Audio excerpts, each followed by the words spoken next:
시사평론가 김수민의 시선. 김수민 시사평론가와 함께하겠습니다. 김평론가님. 네, 안녕하세요. 김수민입니다. 메리 크리스마스. 아, 네. 메리 크리스마스입니다. 크리스마스에 뭐 어떤 특별한 계획이 있으세요? 그냥 똑같습니다. 다른 날과 같이 방송하고, 네, 별일 없이 그냥 지나갈 것 같습니다. 아, 그래요. 네. 행복했던 시절도 있었던 모양이군요. 글쎄요, 뭐, 행복했던 시절이 있었을까요? 없었어요? 그냥 여느 날처럼 지나가는 게 된 것 같아요. 그래요. 그 앞으로는 그 시사평론 활동을 위해서라도 네. 없는 에피소드라도 만드시기 바라겠습니다. 없는 에피소드요? 뭐라도 만들어야 사람이 참 네. 재치 있고 재미있겠구나. 이런 네. 인상을 줄 수 있기 때문에 만드세요. 조작하세요. 크리스마스 때 헤어져 보셨습니까? 헤어져 봤죠. 아, 그러세요? 네. 예. 그때 헤어져 보신 분이 그렇게 에피소드를 또 만드실 생각이 드시는지 모르겠네요. 헤어진 게 만든 거였습니다. 언제나 준비가 되어 있습니다. 에피소드 있냐고 하면 없는 게 없어. 네. 아, 네. 네. 그 질문을 받을 때 바로 네. 답을 만들어냅니다. 이게 실력입니다. 네, 알겠습니다. 많은 거 배웠죠? 네, 저 같은 경우는 헤어져 본 적이 있기 때문에 굳이 그렇게 에피소드를 만들어가지고 얘기하고 싶은 생각이 안 나는 오, 쉴 때 있었네. 있었으면 그런 시즌이. 얘기해야지. 얘기해서 보복을 하는 거예요. 이름도 까고 주소도 까고 전화번호도 까고 아, 네. 이렇게 해서 치졸하게 복수를 하는 겁니다. 그러면은 제가 손해배상 당하게 되면 김용민 PD한테 구상권 청구해도 됩니까? 아이고 뭐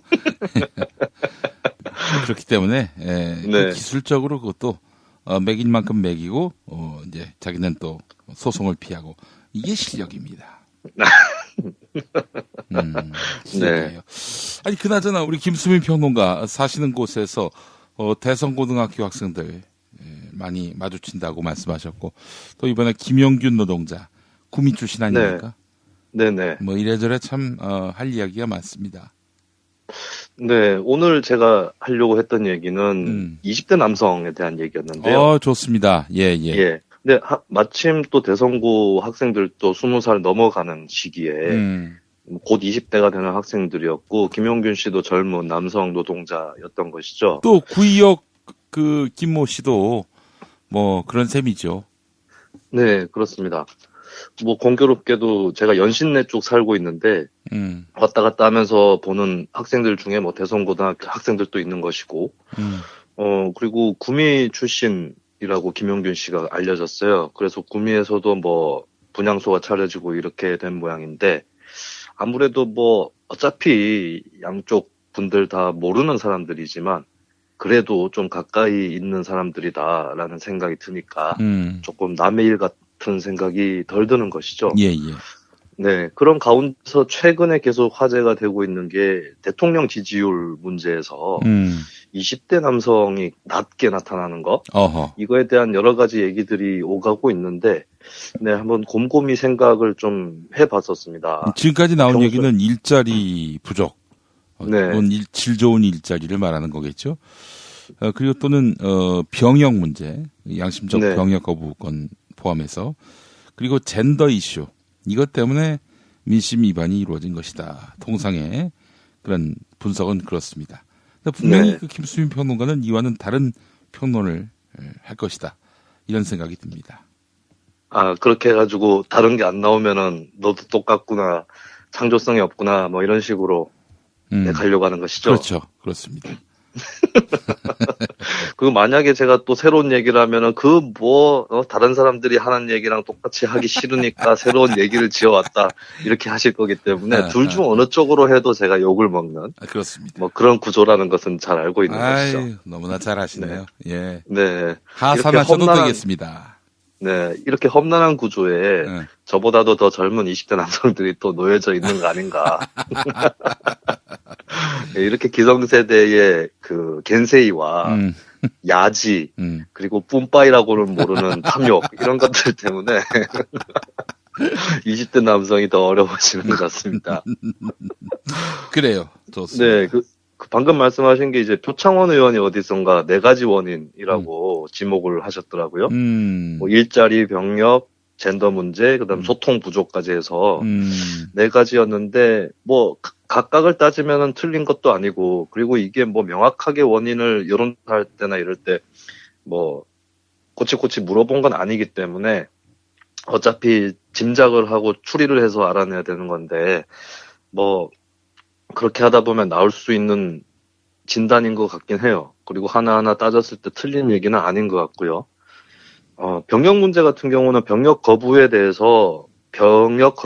거부감? 이런 것들이 뭐 물론 당연히 있을 수는 있을 것 같은데, 조금 부풀려졌을 수는 있겠다라고 싶어서 제가 이건 뭐 중요한 대목은 아닌데 좀 덧붙이자면, 예. 얼마 전에 병무청에서 곧 입영을 앞두고 있는 신체 검사를 한 젊은이들한테 조사를 했어요. 그 병역 거부를 했을 때 대체 복무의 기간이나 이런 걸로 얼마가 적당하냐 했는데, 다수의 응답자가 군 복무 기간이랑 크게 차이가 없는 기간을 댔습니다. 그래서 어떻게 보면은 글쎄요, 오히려 군대를 갔다 온 사람들이 화를 낸 것이 아닌가. 가기 전에 있는 사람이야 그렇게 대체 복무라던가 병역 거부자에 대해서 크게 관심이 없거나 아니면 뭐 그러라지 이렇게 생각을 하고 있는 것 같기도 하고, 이 부분은 조금 더 짚어봐야 될 것 같긴 합니다. 그리고 이제 젠더 갈등, 일자리, 이게 결국에 큰 것 같은데. 젠더 이슈, 뭐 하여튼 온라인에서는 제일 뜨겁습니다. 이게 분명히 중요한 원인이 될 것이다라고 말씀하는 분도 많이 있고요. 이거 어떻게 보세요? 결국에는 젠더 문제도 굉장히 큰 것 같아요. 일단은 성별 간 갈등 이걸 떠나서 대통령 지지율에 대한 응답이 20대 남성이랑 여성이 다르게 나타났잖아요. 글쎄 말이에요. 그러면 이 양측 간의 갈등을 떠나서 이 현상 자체로 젠더 문제다라고 볼 수는 있을 것 같아요. 네, 아무래도 성별이라는 그 조건이 어떤 영향을 끼쳤다라는 것은 분명한 것 같고, 근데 저는 어떻게 보면은 20대 여성에서 지지율이 높게 나오는 이유가 오히려 더 신기한 그런 게 있어요. 네, 왜냐면은 뭐 이 정부가 아직까지 정부의 문제점을 떠나서 20대 여성이 그렇게 좋아할 만한 정치가 아직 되고 있지는 않다고 보거든요.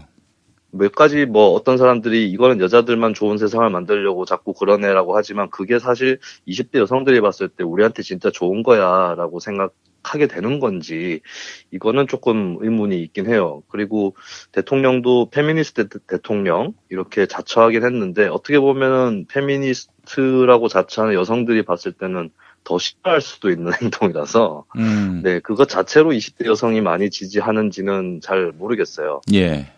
저의 가설은 사실 일단은 좀 먼저 짚고 넘어갈 것은, 20대 같은 경우는 여론조사 응답률이 그렇게 높은 편이 아니라고 알려져 있죠. 그렇죠. 예. 그래서 그 결과를 집계할 때 응답률이 낮기 때문에, 근데 표본에 맞춰가지고 보정을 해줘야 돼서 그러다 보면은 좀 오차가 커질 수는 있을 것 같아요. 그것 때문에 2012년 대선 때도 YTN에서 여론조사 결과 발표를 했는데, 거기는 문재인 후보가 당선된다라고 발표를 했었고, 그게 이제 한국 리서치가 조사를 했었는데 나중에 인정을 했었죠. 20대 샘플이 좀 잘못됐던 것 같다라고 그런 얘기를 했었는데, 그래서 20대는 좀 다른 집단에 비해서는 여론조사 결과가 좀 정확하다고 보기는 어려울 것 같아요. 그래서 그거를 일단 좀 감안은 할 필요는 있을 것 같고, 하지만 그럼에도 불구하고 어쨌든 20대 남성과 20대 여성의 특이한 동향이 나타난다, 이것은 뭐 사실로 봐야 될 것 같긴 해요. 20대 여성은 왜 대통령 지지율이 높을까? 뭐 글쎄 뭐 예전에 다른 정부라던가 다른 여당이라던가 그쪽에 비해서는 여성 친화적이다라고 판단했을 수는 있을 것 같아요. 그리고 그것은 사실이기도 하고.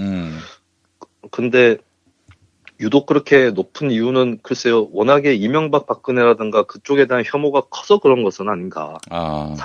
상대 평가를 해야 되는 것이고, 이 정부에 대해서 그래도 계속 지지를 보내줘야 세상이 더 나빠지지 않고 차츰 개선된다, 이런 생각이 좀 강하지 않았나 싶어요.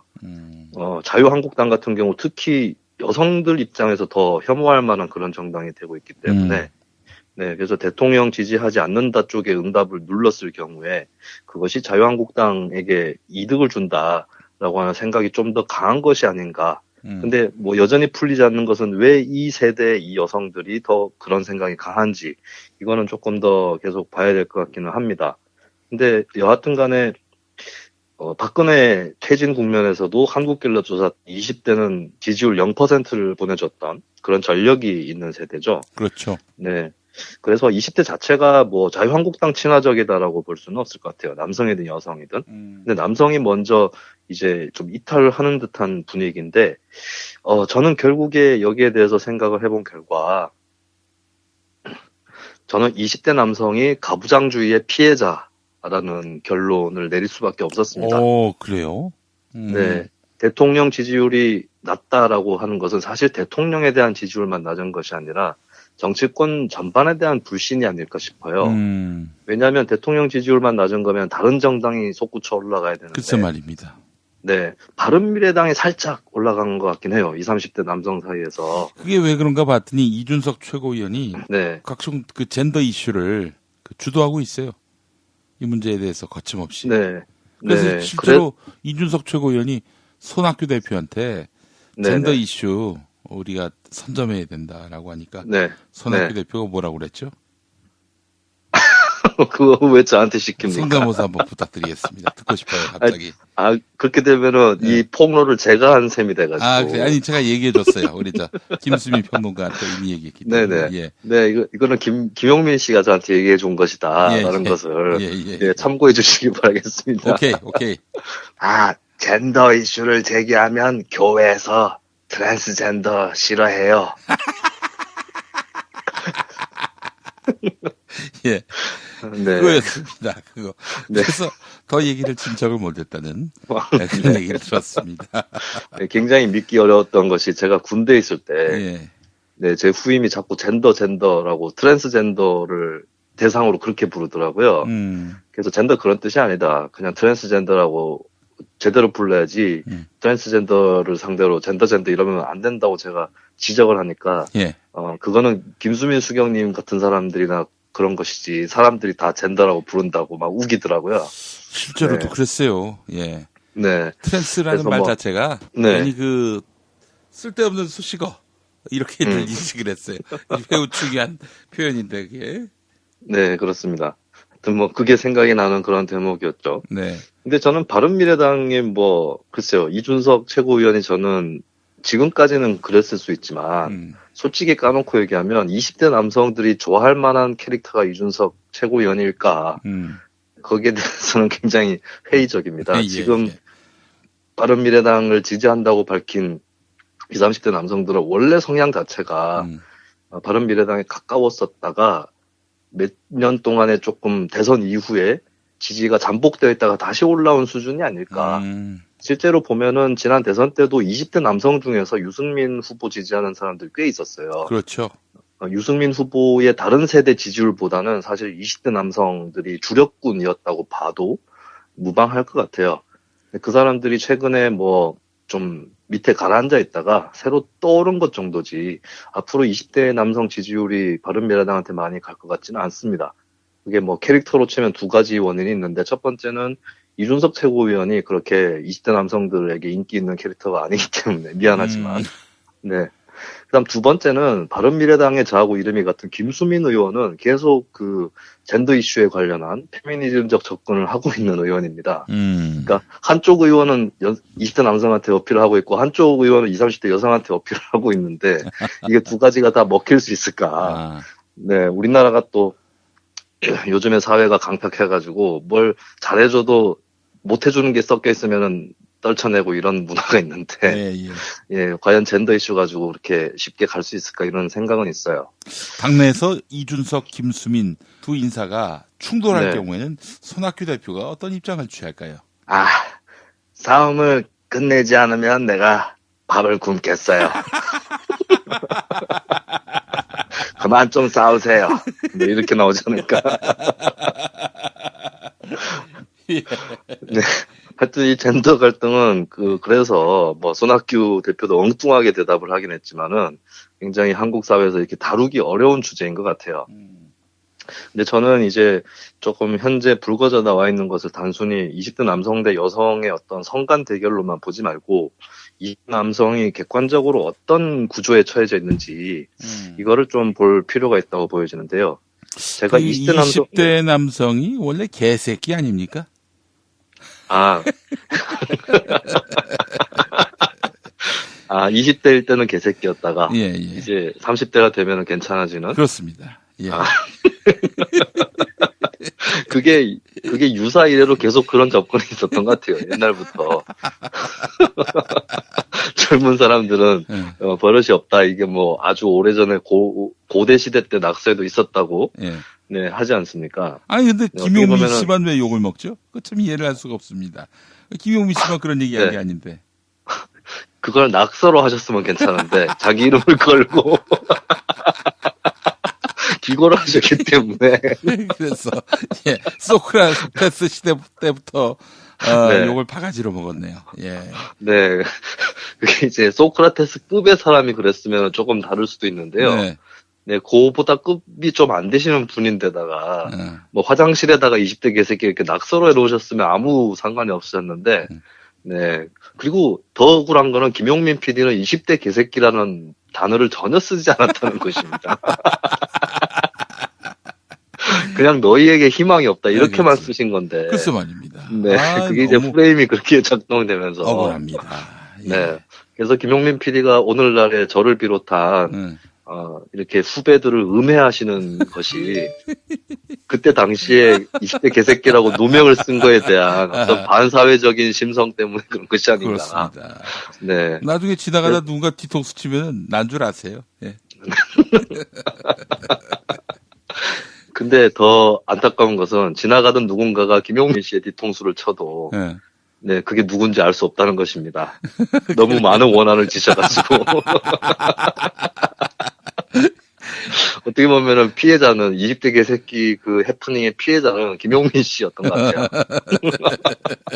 사실 그 말을 들은 불특정 그 당시 20대들이야 뭐 그냥 화 조금 내거나 무시하고 그냥 이러쿵저러쿵 지금까지 살아온 거 아니겠어요? 예. 네, 하지만 그때부터 욕을 먹고 지금도 욕을 먹고 있는 것이 김용민 PD이기 때문에 어떻게 보면은 좀 딱하다라는 생각을 하게 됩니다. 고맙습니다. 그렇게 또 관용 어린 눈으로 봐주셔서 감사합니다. 네, 그래서 저는 김용민 PD를 타산지석으로 삼아서 절대로 젊은 세대에게 그런 개새끼라던가 뭐 희망이 없다거나 이런 얘기를 절대로 하지 않으려고 노력을 하고 있고요. 네, 그 눈으로 20대 남성을 좀 보니까, 왜 저러는지 알 것 같다라는 생각이 들었어요. 그래요.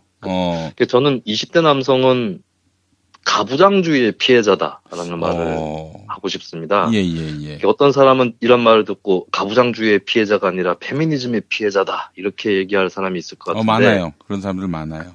예, 그거는 굉장히 문제를 뒤집어서 본 것이고, 이를테면, 예전에 뭐 고 마광수 교수가 남성이 차별을 받고 있다라고 주장하면서 그 근거로 감옥에는 남자가 많다라는 얘기를 했어요. 네, 저는 그게 바로 여성에 대한 차별 중에 하나라고 봅니다. 여성에 대한 차별이 별로 없는 세상이면 감옥에도 여성들이 꽤 있겠죠. 정치를 하든 경제를 하든 여러 가지 기회들이 있었을 것이고 또 여자가 감히 남자를 상대로 뭐 아리랑치기를 하거나 이런 것도 가능한 한 사회라면 오히려 남자가 감옥에 많은 것은 남성 위주의 사회였기 때문에 남성이 또 그 감옥에 많은 것이죠. 그러니까 우리가 흔히 얘기하기를 그 성적인 어떤 불평등 이것이 여성과 남성이 뭐 한쪽과 다른 한쪽으로 패가 갈려서 한쪽이 다른 쪽을 일방적으로 짓밟고 이런 구조를 얘기하는 것이 아닙니다. 결국에 이 성 불평등이라는 것은 남자들도 얼마든지 그 피해자가 될 수가 있다. 그렇게 얘기를 드릴 수 있는 것이고, 예를 들면 남성이 여성에게 혹은 같은 동성인 남성에게 성추행을 당해도 그것을 호소하기 힘든 그 문화 자체가 남성의 여성에 대한 차별에서 같이 유래되는 것이거든요. 그걸 봤을 때는 저는 오히려 현재의 20대 남성을 짓누르고 있는 것이 페미니즘이 아니라 가부장주의 인 것이고 이들 지금 아우성 치고 있다라는 생각을 하게 됐어요. 네. 그 이유가 뭐냐면 글쎄 요즘에는 특히 더 그렇다고 하는데 그 20대의 어떤 남성과 여성 간의 갈등이 실제로 있는 건 사실인 것 같아요. 여러 사람들한테 얘기 들어보고 제가 목격하기도 해도 이렇게까지 골이 깊게 파여 있을 줄 몰랐다. 심지어는 저 사람들끼리 어떻게 연애하고 결혼을 할 수 있을지 모르겠다. 뭐 출산율은 더 낮아질 것 같다. 이런 얘기까지도 나오고. 예. 또 10대 남성 여성 간에도 굉장히 골이 깊은 것 같아요. 그렇죠. 학교 현장에서 뭐 소춘이 메가리니 뭐 서로 비난하는 일들이 있었고 그래서 육탄전까지 발생했대요. 네, 뭐 그런 현상이 한두 군데에서 발생한 것 같지는 않고, 그리고 뭐 학교 현장에 어떤 일로 나가보면은, 남학생들이 지금 현재 세상에 큰 문제가 뭐냐 했을 때, 그 성의 불평등이라는 얘기를 많이 한대요. 그래서 자신들은 성평등을 추구한다라고 얘기를 하는데, 근데 말을 잘 들어보면, 여성이 남성보다 지금 우위에 있고, 그래서 남성으로서 성평등을 추구한다라는 뜻이라고 합니다. 그래서 지금 10대, 20대 사이에서는 이제 옛날 사람이면 모르겠지만 여성들이 우리보다 힘들다라는데 전혀 동의하지 않는다. 이런 인식이 많이 깔려있는, 네, 그런 것이 되겠죠. 근데 그런 경험들을 했기 때문에 아마 그런 생각들을 하게 될 것 같은데, 뭐 그게 100% 피해망상이거나 그럴 일은 없을 것이기 때문에, 그래서 곰곰이 이렇게 생각을 해보고 또 여기저기 얘기도 들어보고 하면은 예를 들면은 여성들이 지금 공부나 성적이 더 좋죠. 남성들보다. 그리고 이제 뭐 학교 현장에서 자기네들이 느끼기에는 남성들 입장에서는 좀 오히려 차별 대우를 받는 것 같다. 교사들도 여성들한테 더 잘해준다. 뭐 이런 것들도 있는 것 같아요. 글쎄요. 근데 그거는 뭐 저도 사실 학교 다닐 때 초등학교 때부터 해서 여학생들한테 학생들이 더 잘해준다는 생각은 받긴 했는데 그게 과연 진짜 의식적으로 어떤 차별을 하는 것인지 아니면 뭐 내가 잘못 느낀 것인지 여러 가지의 원인들이 섞여 있어서 뭐라 쉽게 얘기는 못하겠지만 근데 어쨌든 간에 지금 질서는 이런 것 같아요. 여성들 입장에서는 이제 과거하고는 다른 것이 이제 여성들이 남성들한테 의존해서 뭐 경제적으로 의존해서 살고 이런 문화는 많이 줄어들었죠. 그리고 이제 자기 힘으로 먹고 살겠다라고 하는 또 특히 비혼을 선언하거나 그렇게 생각을 하는 여성들도 늘고 있는 상황인데 그러면 여성들이 아무래도 뭐 공부라든가 이쪽에 더 많이 붙을 수밖에 없긴 해요. 그리고 직업적 선택에서도 아무래도 남성보다는 조금 폭이 좁은 건 사실입니다. 좀 험한 일이라든가 이런 것들 뭐 많이는 할 수 없는 것이고 뭐 반대로 거꾸로 이제 청소 노동이라든가 이쪽을 여성 노동자들이 많긴 하지만 근데 남성이든 여성이든 간에 어떤 3D 업종 쪽으로는 그렇게 가지 않고 싶어 하는 것이, 젊은 이들의 심리인 것이고, 그러면 일단 여성들은 여성들대로 어디 다른 데 의지할 수 없고, 뭐 또 과거 여성들과도 다르기 때문에 열심히 경쟁해서 노력해야겠다라고 생각을 하는 것이겠죠. 근데 이렇게 됐을 때 남성들 입장에서는 아직까지도 풀리지 않고 있는 것이, 그러면은 사회가 바뀌었고, 더 평등해졌기 때문에 남성들이 예를 들어서 뭐 결혼을 하고 나서 그냥 집에서 전업주부 활동을 하면서 나는 이제 취직은 안 하고 취집을 해야 되겠다. 뭐 그런 식으로 생각을 하는 것이 과연 가능한 것인가? 그건 또 아니라는 것이죠. 가만 생각해 보면 현재 20대 남성들에게 부여되고 있는 뭐 가부장이 돼서 가족들을 먹여 살리고 어느 정도의 안정된 직장에 취직을 해서 어쩌고저쩌고 하는 이 줄거리는 그대로 그들에게 요구되고 있다는 것이 핵심 아닐까. 예. 네. 그러니까 분명히 20대 남성들이 느끼는 것 중에 사실은 예전에 남성과 여성 간에 어떤 그런 격차에 비해서는 현재 10대, 20대의 성간 격차는 줄어들었다라고 봐야 될 거예요. 분명히 최근에 나타나는 젠더 갈등은 우리나라가 후진국이고 또 뭐 반동이라든가 퇴행을 겪고 있어서 나오는 현상이 아니라 나름대로 권리들을 주장할 수 있게 되는 그런 선진화 과정에서 나온 것이었다라고 봤을 때는 20대나 10대 남성들이 우리는 예전 세대 남성처럼 여성을 그렇게 뭐 괴롭히지도 않았고 그리고 우리가 그렇게 우위에 서 있지 않다라고 하는 것은 뭐 그건 틀린 말은 아니라고 봅니다. 그래서 어느 정도 상대적으로 과거에 비해서는 여성들에게도 경쟁이라던가 기회들이 열려 있는데 문제는 뭐냐면 여성들은 여성들대로 그래도 더 계속해서 열심히 살려고 노력을 해야 되는 동시에 남성들 역시도 예전에 본인들한테 강요되었던 뭐 남자는 이래야 돼라고 하는 그런 문화들이 조금도 종식되지 않았다는 것이죠. 네, 그렇다면 이 사람들이 받는 압박은 계속해서 더 커질 수밖에 없는 것이다. 네, 그렇게밖에 풀이가 안 돼요. 그래서 20대 남성이 현재 구조에 대해서 더 크게 민감해야 하고 박탈감을 느끼고 있는 것이 아닌가. 그렇다면은 20대 남성들에게 부여되어 있는 것이 뭐 페미니즘적인 압력이라기보다는 오히려 과거의 가부장주의의 압력들이 여전히 줄어들지 않고 그대로 존속되고 있기 때문에 20대 남성들도 더 힘들어지고 있는 것이 아닌가 그런 생각을 하게 됩니다. 예. 실제로 그 한림대학교 신경아 교수가 지난 금요일자 서울신문에서 그런 말을 했었어요. 20대 남성들의 젠더 의식에는 가부장적인 권위주의, 남성 생계 부양자 의식, 폭력적인 섹슈얼리티 등이 담겨 있다. 남자는 여자보다 지위가 높고 권한도 많아야 한다. 남자가 가족을 먹여 살려야 한다. 남성은 성적으로 주도적이고 공격적이어야 한다는 등의 오래된 의식이 젊은 남성들의 마음을 차지하고 있다. 이런 얘기가 있어요. 저는 살짝 동의가 안 되는 부분은 20대 남성들이 뭐 다른 세대 남성들에 비해서 성적으로 더 공격적이거나 하다고 생각하지는 않아요.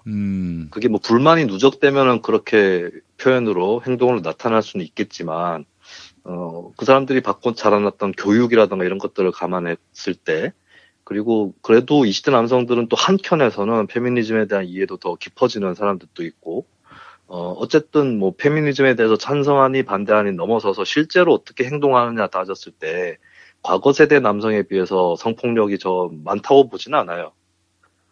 그런데 이제 그래서 동의하는 부분은 그들에게 요구되고 있는 그 행동 양식은 과거에 남성들에게 요구됐던 거하고 그대로인 것이 아닌가.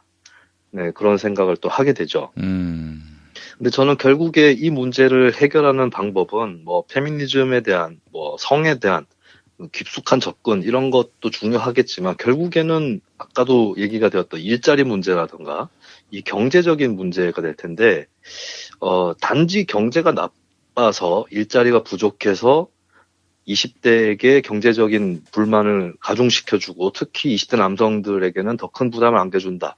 이런 줄거리를 말하고 싶은 것은 아닙니다. 그러니까 지금 우리가 경제가 그렇게 좋지 않거나 성장의 수준이 저하되는 그런 가운데서도 해줄 수 있는 조치들이 있는 것인데 그 조치들을 우리 사회가 그리고 우리 정치가 과연 하고 있는가 이 질문을 좀 던져봐야 될 것 같아요. 지금 이제 인간의 수명이 길어지고 있는 그런 시대이기 때문에 저는 예를 들면은 10대 후반에 뭐 대학 갈 사람들은 소수만 가고 그렇지 않은 사람들은 그냥 직업 교육을 받아서 일찍 취직해서 그 다음에 뭐 잘 먹고 잘 살 수 있으면 된다라고 하는 그런 인식들이 아직까지 한국 사회에 많이 남아있고 보수 진보 양쪽에서도 그런 얘기들을 많이 하는데 과연 우리가 수명이 이렇게 길어졌는데 과거처럼 10대 후반의 교육을 끝내고 혹은 10대 후반의 인문계도 아니고 일반계도 아니고 직업계로 진학을 해서 20대 초반에 취직을 하는 이 인생 주기가 맞는지 생각을 해봐야 될 것 같습니다. 저는 이제 그 10대 후반에서 뭐 그렇게 직업 교육 갈 사람은 가서 그렇게 학교를 다니고 취직을 하고 이것이 참 굉장히 불평등하다, 차별주의적이다라는 생각을 많이 하고요. 앞으로 이제 4차 산업혁명이다 뭐다 했을 때 일자리의 수도 수지만 여러 가지 변화들이 많이 있을 거예요. 과거와 같은 그런 교육을 받아서 할 수 있는 일자리들이 줄어든다. 다른 일자리들이 더 늘더라도. 그래서 예를 들면 이미 40대 고졸자들이 그 피해를 보기 시작을 했습니다. 40대 고졸자들은 같은 세대의 대졸자나 혹은 선배 세대의 같은 고졸자에 비해서 이미 변화되고 있는 산업이나 노동시장에서 좀 힘들어지는 그런 처지가 되고 있거든요. 예, 그걸 봤을 때는 앞으로의 어떤 변화들을 대비했을 때도 교육은 충분히 여러 사람들에게 공통적으로 주어져서 넉넉한 기간을 소화하는 것이 맞다라고 생각을 해요. 예, 그런 의미에서는 저는 20대에게 취직을 할 때라고 그렇게 압박을 넣는 사회가 아니라 오히려 조금 더 많이 배우고 취직은 좀 더 늦게 해도 되는 그런 세상을 만드는 게 낫지 않을까 싶습니다. 어차피 인구도 많이 늘고 또 고령화가 되고 있기 때문에 오히려 일을 하는 사람들이 더 좀 오래 일을 하고 대신에 또 임금 문제라든가 이런 것들은 좀 조정을 할 필요가 있는데 지금 우리 사회 보면은 40대, 50대의 중장년층이 이제 취직을 해서 계속 오래 일을 하다 보면 그쪽으로 이제 임금의 곡선이 확 이렇게 올라가는 그런 이제 연공서열에 따른 호봉제를 채택을 하고 있는데 예. 이런 것들을 포함시켜서 좀 큰 변화들을 이제 노려볼 때가 된 것 같아요. 그래서 전반적으로 다시 인생의 사이클을 짜자면 40, 50대에게 많은 임금을 주었던 것은 사실은 국가가 해줘야 될 복지 이런 것들을 기업, 가정 그리고 사적인 차원으로 많이 전가시켰기 때문에 그렇게 발생을 한 것이라고 보거든요.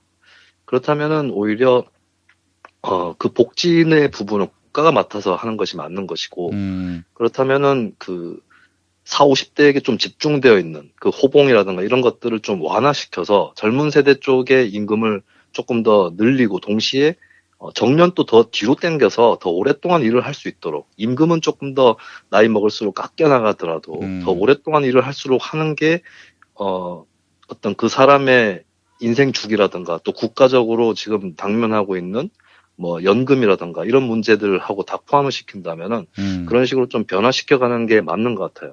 예. 그리고 청년층은 조금 더 천천히 학교 다니고 취직도 그렇게 빨리 할 필요 없이 만들어주는 것.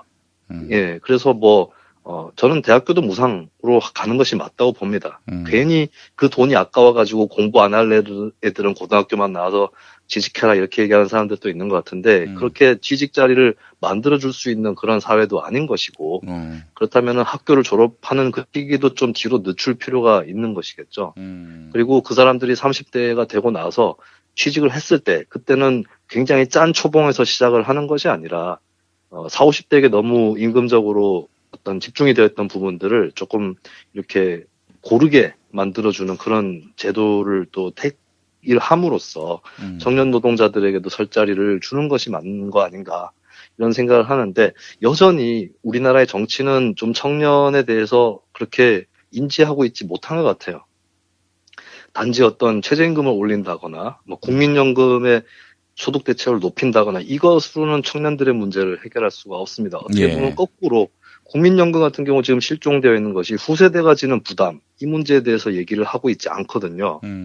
네, 이런 것들까지 포함해서 우리가 접근을 해야 될 것인데 어쨌든 이건 문재인 정부만의 책임이 당연히 아니라 아직까지 한국 사회 정치라는 것이 너무 20대, 10대에 대해서 등한시하고 이들을 어떻게 시야 안에서 포함시켜주지 않는 뭐 그런 정치를 하고 있는 것이 단적으로 이제 화풀이 대상이 되기 쉬운 게 대통령이기 때문에 대통령 지지율이 더 낮은 것으로 나타나는 것이 아닌가 뭐 그런 생각을 해봅니다. 예, 알겠습니다. 아이고 뭐 해결 문제로 가면 답이 안 보이는 것 같아요. 사회적 타협 가능할 것 같지도 않고 말이죠. 예. 그래서 하여튼 패러다임 자체가 좀 변화해야 되는 네, 과거의 어떤 진보적 해법만으로는 불충분한 그런 시대가 된 것 같고, 잘 모르겠다 싶으면 좀 과감하게 더 젊은 세대들한테 넘기는 그런 결단도 좀 필요해 보이는데. 당사자한테. 근데 지금, 정치의 이 주도권을 잡고 있는 소위 86세대를 포함해서 이분들이 너무 시운이 좋으신 분들이라서, 군대로 치면은, 풀린 기수라고 하죠. 빨리 승진을 한 다음에 굉장히 오랫동안 그 자리를 잡고 있는 네, 그런 지점이 될 텐데 우려되는 부분은 이제 또 양쪽 간의 세대 갈등으로 불거지지 않을까 뭐 이런 것들이 있습니다. 네. 그래서 어쨌든 뭐 내년부터는 뭐 일단 시작은 그쪽의 목소리, 당사자들의 목소리가 커지는 데서부터 시작을 하는 것일 테니까 네, 그쪽에서 좀 변화가 있기를 또 기대를 해봅니다. 젠더 이슈인 줄 알았는데 보다 더 깊숙한 곳에 본질이 있다 이 말씀이군요. 예. 자, 그런데 이건 뭐 어느 한 주체가 해결할 수 있는 문제도 아니고 이 사회가 열린 자세로 대화에 참여할 때 가능할 것 같은데 네, 참 안타깝네요. 예. 알겠습니다. 김수민 평론가 고생 많으셨고 역시 메리 크리스마스입니다. 예, 크리스마스 잘 보내시고 또 뵙겠습니다. 탄핵 때문에 뭐 이야기를 전달을 하려고 해도 길을 막고 듣질 않아요. 패족 수준으로 쪼그라든 한국 보수. 회생의 길은 과연 있을까? 변화된 정치 환경, 갈 길 잃은 보수에게 새로운 희망을 제시한다. 애국 보수의 화려한 부활과 집권을 위한 본격 가이드. 김용민의 신간, 보수를 지켜라. 진중권도 투표하는 보수 정당. 광주에서도 일당이 될 수 있는 보수 정당. 젊은이들의 입당이 줄을 잇는 보수 정당. 언제까지 민주당 정의당을 부러워만 할 것인가? 부러우면 진다니까? 자유한국당 당원 김용민이 쓴 보수를 지켜라. 이김에서 나왔습니다. 2018년 12월 24일 월요일 김용민 브리핑 마치겠습니다. 내일은 성탄절입니다. 그래서 하루 쉽니다. 모레 다시 인사드리겠습니다. 여러분, 이웃과 고난받는 이들을 생각하는 성탄절 되시기 바라겠습니다. 김용민이었습니다. 김용민 브리핑과 함께한 시간 어떠셨어요? 다음 시간에도 보다 바르고 알차며 즐거운 정보로 여러분을 찾아가겠습니다. 팟캐스트 포털 팟빵에서 다운로드하기, 구독하기, 별점 주기, 댓글 달기로 응원해주세요. 잊지 마세요. 다운로드하기, 구독하기, 별점 주기, 댓글 달기.